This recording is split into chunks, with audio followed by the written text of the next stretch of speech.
ওই মাইয়া তো এফডিসিতে সাইড ক্যারেক্টারের কাম করে। শালিমা বিল্ডার্সের সাথে প্রতারণার দায়ে আপনি ওদের বিরুদ্ধে কেস লিখুন। দাঁড়িয়ে আছেন কেন?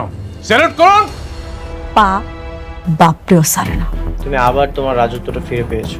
সবকিছু তোমার জন্য হয়েছে। তুমি তো চাও কাজের অজুহাত দিয়ে যেন বারবার মেঘলার কাছে যাওয়া যায়। আমার ভাগের লুটের মিষ্টি আমারে দিবেন না ভাবে? ভালোবাসার আগুনে এবার ধন সম্পত্তির টাকা পয়সা সবকিছু পুরো ছাই হয়ে যাবে। 50 বিঘে খাস জমির উপরে একটা নিলাম ডাক হচ্ছে। ওই জমিটা যেভাবে হোক আমাকে পেতে হবে। সাব্বিরকে তুমি মূর্খ ভাবো তাই না? তুমি যেভাবে বলেছিলে আমি ঠিক সেভাবে করছি।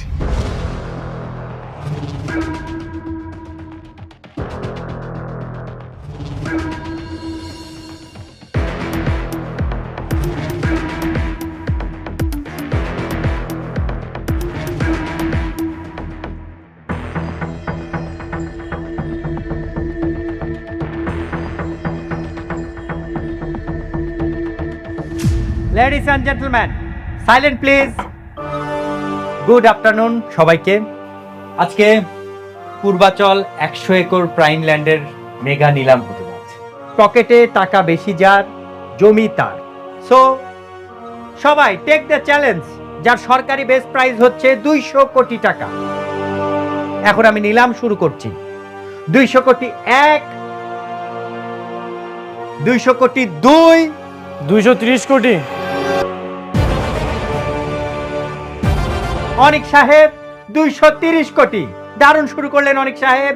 230 কোটি 1, 230 কোটি 2, 250। জব্বার সাহেব 250 কোটি টাকা। সুন্দর। 250 কোটি 1, 250 কোটি 300 কোটি। বাহ, রকেটের গতিতে ছুটছে নিলাম। 300 কোটি টাকা। 300 কোটি 1, 400 কোটি টাকা। আলতাফ সাহেব 400 কোটি টাকা। নিলাম এখন 400 কোটি টাকাতে। 400 কোটি 1, 400 কোটি 2, 500 কোটি টাকা। ও মাই গড, শালিমা গ্রুপ 1 লাফে 500 কোটি টাকা। দারুণ হচ্ছে। 500 কোটি 1, 550।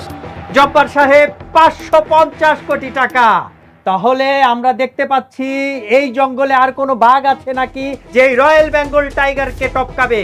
550 কোটি 1, 550 কোটি 2, 600 কোটি। অনিক সাহেব কোনোভাবেই মাঠ ছাড়তে চান না, তিনি মাঠ ছাড়তে নারাজ। 600 কোটি টাকা। 600 কোটি 1, 600 কোটি 2, 650 কোটি। সামির সাহেব 650 কোটি টাকা। দারুণ জমে গেছে কিন্তু আজকে। 650 কোটি টাকা। 650 কোটি 1, 650 কোটি 2, 650 কোটি। 1000 কোটি টাকা। History in the making. 1000 কোটি টাকা। শালিমা গ্রুপ মনে হচ্ছে আজকে পুরো বাজার ফাঁকা করে দেবে। 1000 কোটি টাকা। আছেন নাকি কেউ? 1000 কোটি 1, 1000 কোটি 2, 1200 কোটি।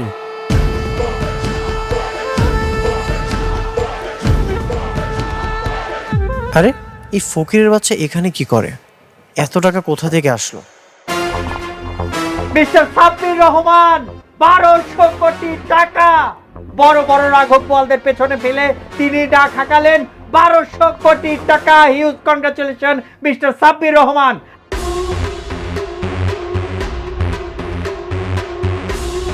আছেন কি কেউ এখানে তাকে বিট করার মতো, নাকি তিনিই হবেন বনের রাজা? 1200 কোটি 1, 1200 কোটি 2, 1300 কোটি টাকা। 1300 কোটি টাকা। শালিমা গ্রুপ 1300 কোটি টাকা বলেছে। দারুণ।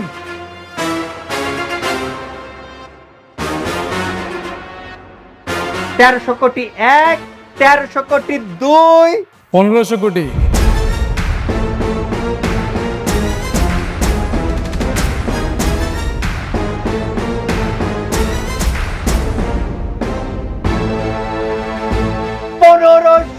কোটি টাকা। Huge break. দারুণ একটি অ্যামাউন্ট বললেন। 1500 কোটি টাকা। Huge congratulation mister Sabbir Rahman. আপনি অনেক বড় বড়দের পেছনে ফেলে 1500 কোটি টাকা দাম হাঁকিয়েছেন। এখন আমি ডাকছি 1500 কোটি 1, 1500 কোটি 2, 1500 crore 3 sold. Thank you mister Sabbir Rahman. 1500 crore টাকায় সোল্ড হয়ে গেল মিস্টার সাব্বির রহমানের কাছে।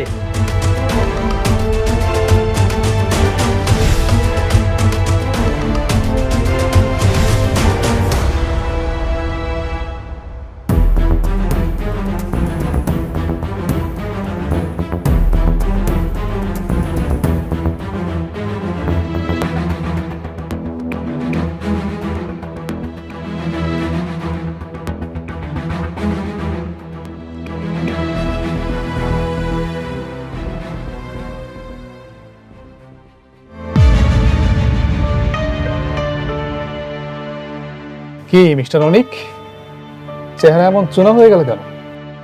মাত্র 1500 কোটি টাকার দাম শুনে হাওয়া পড়িয়ে গেল। আমি তো আরো ভাবছি পুরো ঢাকা শহরের সবকিছু কিনে দেবে শালিমা বিল্ডার্স, কিন্তু এখন তো দেখছি আপনার একটা মাটির প্লট কেনারও সাধ্য নাই।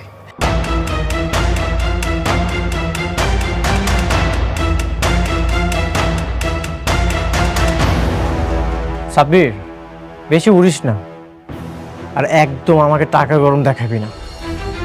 দুদিনের ফকির, হঠাৎ করে আলাদিনের চেরাক পেয়েছিস, আর এটা পেয়েই নিজেকে রাজা মনে করছিস? তোকে মাটিতে নামাতে চোখের পলকই যথেষ্ট। আমাকে মাটিতে নামানোর জন্য তোমার সেই ক্ষমতা আর নেই অনিক। খুব বেশি বাড়াবাড়ি না ভালো না। কি বললে? বাড়াবাড়ি আমি করছি? বাড়াবাড়ি তো তোমরা আমার সাথে করলে। আমি তো জাস্ট ফিনিশিং দিতে আসছি। আর একটা কথা তোমাকে বলে রাখি, সিংহের চামড়া পড়লেই না সিংহ হওয়া যায় না। আজ থেকে এই রাজ্যের রাজা আমি, আর তোমরা বলে ফেলে দেওয়া মাঠের দর্শক। Good bye, see and you.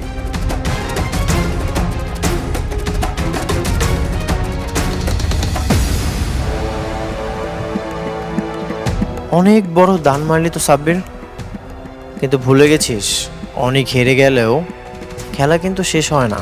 তুই যে 1500 কোটি টাকা এই মাটিতে ঢাললি, ওই টাকা তোকে সুদে আসলে রক্ত দিয়ে শোধ করতে হবে। আজ থেকে তোর কাউন্টডাউন শুরু হলো।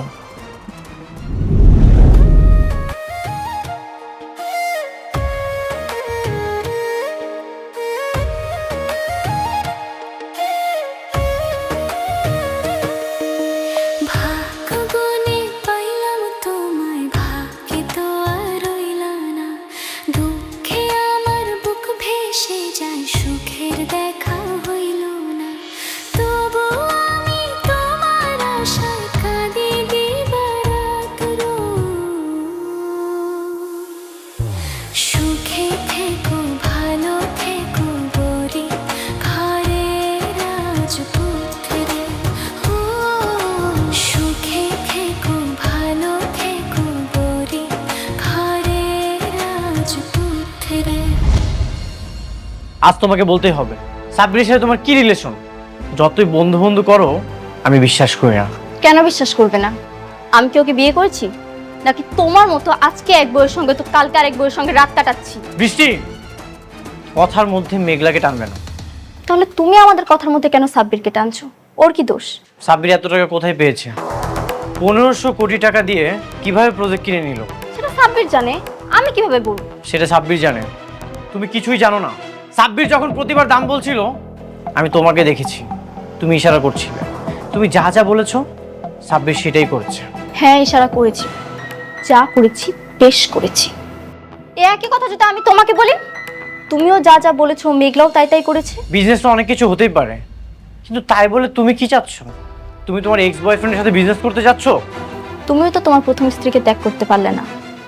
আমাকে রেখে যখন তুমি মেঘলার কাছে যাও, তখন তোমার লজ্জা করে না? না, করে না, কারণ সে আমার বিবাহিত স্ত্রী। কিন্তু তুমি যেটা করছো সেটা পাপ। হাজবেন্ড থাকার পরেও অন্য একটা পুরুষের কাছে যাওয়াটা পাপ। হ্যাঁ পাপ। তুমি তো টাকা ছাড়া কিছুই বোঝো না। তোমার তো টাকা দরকার। আমি তোমাকে ভালোবেসে বিয়ে করছিলাম, কিন্তু তুমি আমাকে বিয়ে করেছো টাকার জন্য। তাহলে আমিও টাকা ইনকাম করব, আমিও মেঘলা থেকে দ্বিগুণ টাকা ইনকাম করে তোমাকে দেব। তবুও তুমি শুধু আমার থাকবে, আর কারো না। কি বললে তুমি? শুধু টাকার জন্য আমি তোমাকে বিয়ে করেছিলাম? তোমাকে বিয়ের জন্য কি আমি ফোর্স করেছিলাম, নাকি আমি তোমাকে বিয়ের প্রপোজাল দিয়েছিলাম? কোনটা? তোমরা আমাকে বিয়ের প্রপোজাল দিয়েছিলে। তুমি কি বলেছিলে বিয়ের আগে? আমাকে ছাড়া নাকি তুমি অন্য কাউকে বিয়ে করতে চাও না, তুমি আমাকে ছাড়া নাকি অন্য কাউকে ভালোবাসতে পারবে না। আমি যখন বিপদে পড়েছিলাম তোমরা আমাকে হেল্প না করে আমাকে ব্যবহার করেছো। এখন তুমি আমাকে টাকার জন্য খোঁটা দিচ্ছ। হিংসার অহংকারে তুমি না পাগল হয়ে গেছো। হ্যাঁ, আমি পাগল হয়ে গেছি। তুমি টাকার জন্য মেঘলার কাছে থাকবে সেটা আমি সহ্য করতে পারবো না। আমি ওই শালিমা বিল্ডার্স গ্রুপের শেষ দেখে ছাড়বো। ওর এমন অবস্থা করব যেন তোমার টাকার জন্য ওর কাছে আর ছুটে যেতে না হয়। ওই বস্তির মেয়েকে আমি বস্তিতেই দাঁড় করিয়ে ছাড়বো। এতই যখন আমাকে ভালোবাসো তাহলে ওই সাব্বিরের সাথে তোমার কি? সাব্বির না তোমার থেকে 1000 গুণ ভালো। ও আমাকে একতরফা ভালোবেসে এখনো আমার বাড়িতে চাকরের মতো পড়ে আছে। আর তুমি তুমি কি করেছো? তুমি কি বোঝাতে চাচ্ছ? আমি এই বাসাতে চাকরের মতো থাকি? তুমি যখন বলবো আমি বসবো, আর যখন বলবো আমি দাঁড়াবো? হ্যাঁ, তোমাকে তাই থাকতে হবে। এটা কখনোই সম্ভব না। একটা সম্পর্কে যদি সম্মান না থাকে সেটা কখনোই টিকে রাখা যায় না। তুমি এতদিন আসল রূপটা আড়ালে রেখে যে ভালোবাসার অভিনয়টা করেছো সেটার জন্য তোমাকে অনেক ধন্যবাদ। অনেক সুন্দর অভিনয় তুমি করেছো। তুমি না সাইকো হয়ে গেছো, অসুস্থ রোগীর মতো হয়ে গেছো তুমি। হ্যাঁ, আমি সাইকো হয়ে গেছি। আমার সাথে থাকতে হলে আর এই বাড়িতে থাকতে হলে তোমাকে আমার কথা শুনেই থাকতে হবে। একটা কথা মনে রেখো, মুখে ভালোবাসি বলে ভালোবাসাটা হয়ে যায় না। ভালোবাসাটার জন্য দরকার হয় একে অপরের প্রতি নিঃস্বার্থ সম্মান, বিশ্বাস, আর যে কোনো পরিস্থিতিতে আঁকড়ে ধরে রাখতে হয়, যেগুলোর একটাও তোমার মধ্যে নেই। থাকো তুমি তো আর অহংকার নিয়ে।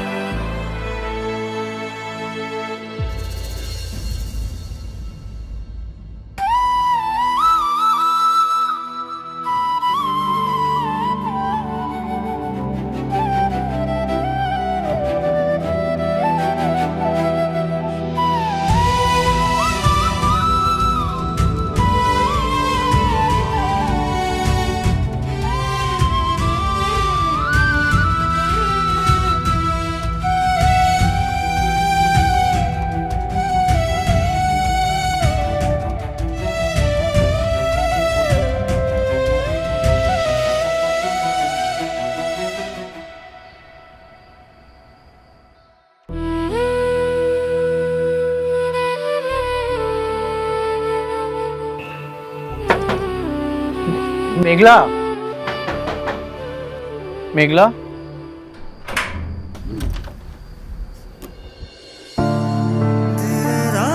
অনেক আপনি এত রাত্রে আইলেন?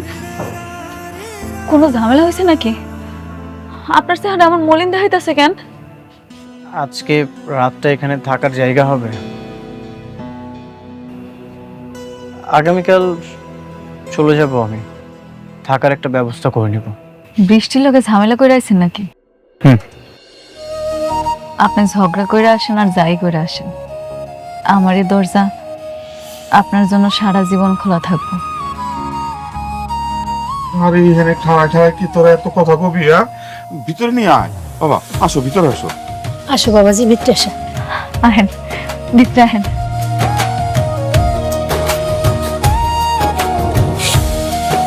বসেন না, বসেন। এই যে দেখো মায়ের কাণ্ডটা দেখো, মশাইটাও খুলেছে নাই। আব্বা মন হাসিল না। বাবা, তুমি এইবার জানলে তো ভালো মন্দ কিছু চড়াই দিতা।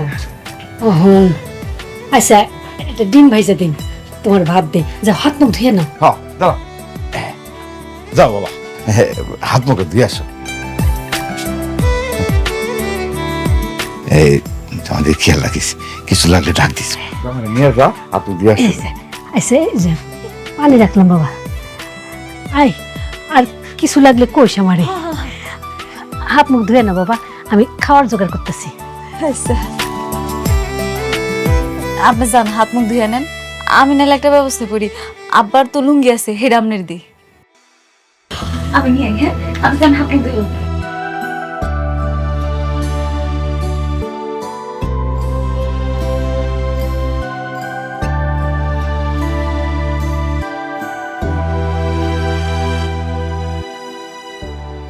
আপনি এখনো হাত মুখ ধোন নাই?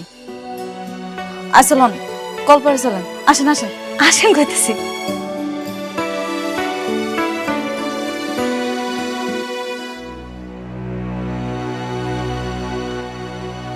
কিভাবে কি শুরু করব কিছুই বুঝতে পারছি না।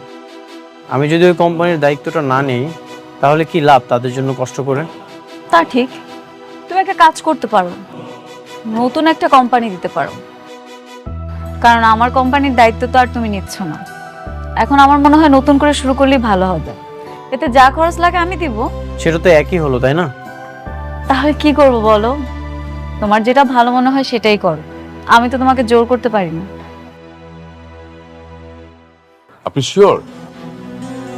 আচ্ছা আচ্ছা আচ্ছা, ঠিক আছে, আমি দেখছি। ম্যাডাম সরি, আপনাদের কথা মাঝে আমাকে আসতে হলো। জরুরি একটা ইনফরমেশন ছিল। বলেন না, অসুবিধা নাই। গতকাল সাব্বির নামে যে নিলামটা কিনেছেন উনি আসলে ওমর জাফরের সহযোগিতায় এই কাজটা করেছেন। ওমর জাফর কে এসে? ওমর জাফর স্যার ওই আমাদের সালিমার গ্রুপের মতনই একজন মালিক। আমাদের চেয়ারম্যান স্যারের বলতে গেলে শত্রু ছিলেন এক সময়। এবং ওমর জাফর কিন্তু খুব বাজে লোক ম্যাডাম। ওমর জাফর সারা জীবন সালিমা গ্রুপের সাথে একটা কম্পিটিশন ছিল। তার মানে বৃষ্টি আর সাব্বির ওমর জাফরের মাধ্যমে টাকা গরম দেখাচ্ছে। আমি খুব ভালো মতোই জানি সাব্বির কিছু নেই। সাব্বির যত কিছুই করুক, বৃষ্টির বাবা ওর জন্য কখনোই কিছু করবে না। ম্যাডাম, ওমর জাফর সাহেব সাব্বির সাহেব এবং অনিক সাহেবের দ্বিতীয় স্ত্রীর মাধ্যমে আমাদের শালিমা বিল্ডার্সের অনেক ক্ষতি করার চেষ্টা করছেন। আপনি একদমই চিন্তা করবেন না, আমি ওমর জাফরকে সামলে নিব। ওমর জাফর সম্পর্কে আমার আরো জানতে হবে।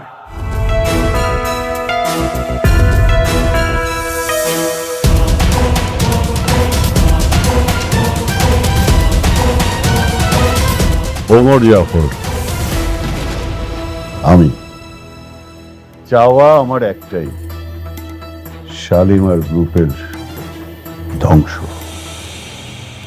আমি চাই শাকের চৌধুরীর সাম্রাজ্য রাস্তার ধুলার সাথে মিশে যাক। আপনার আর আমার চিন্তা একদম এক। আমিও চাই শালিমা বিল্ডার্স গ্রুপ ধ্বংস হোক। ওদের ধ্বংস হলেই আমি আমার স্বামীকে ফিরে পাবো। Good, very good. আর তাই সবকিছু জেনে শুনে আমি তোমাদের মাধ্যমে কাজটা করাচ্ছি, বাট নোটেছেন, টাকা যত লাগে আমি দেব। ওদেরকে রাস্তার ফকির বানাতে হবে। আই হোপ তোমরা পারবে সেটা। পারবো স্যার। বৃষ্টি যেটা চাইবে আমি সেটা মন প্রাণ দিয়ে করার চেষ্টা করব। ওকে, তাহলে নতুন প্ল্যান সাজিয়ে আমি অ্যাজ আর্লি অ্যাজ পসিবল তোমাদেরকে জানাবো। See you soon.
কি ব্যাপার অনেক, তুমি এখানে?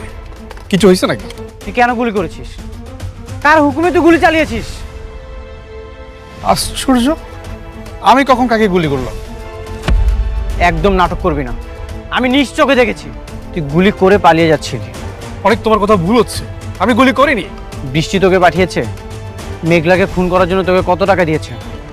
অনেক, তুমি চুপ করো, মানে যা ইচ্ছা তা বলেই যাচ্ছ। আমি গুলি করিনি, কেন বিশ্বাস করতেছো না তুমি? ঠিক আছে, আমি তোর সাথে কোনো কথা বলবো না। যে তোকে পাঠিয়েছে আমি তার সাথে কথা বলবো। অবশ্য তুই যদি মেঘলাকে খুন করিস তাহলে তো তোর কোনো লাভ নেই। নিশ্চয়ই বৃষ্টি এটা করিয়েছে। দাঁড়ান, আপনি কোথায় যাইতেছেন অনেক? বোঝাপড়া কর, তুমি এখন বাসায় যাও।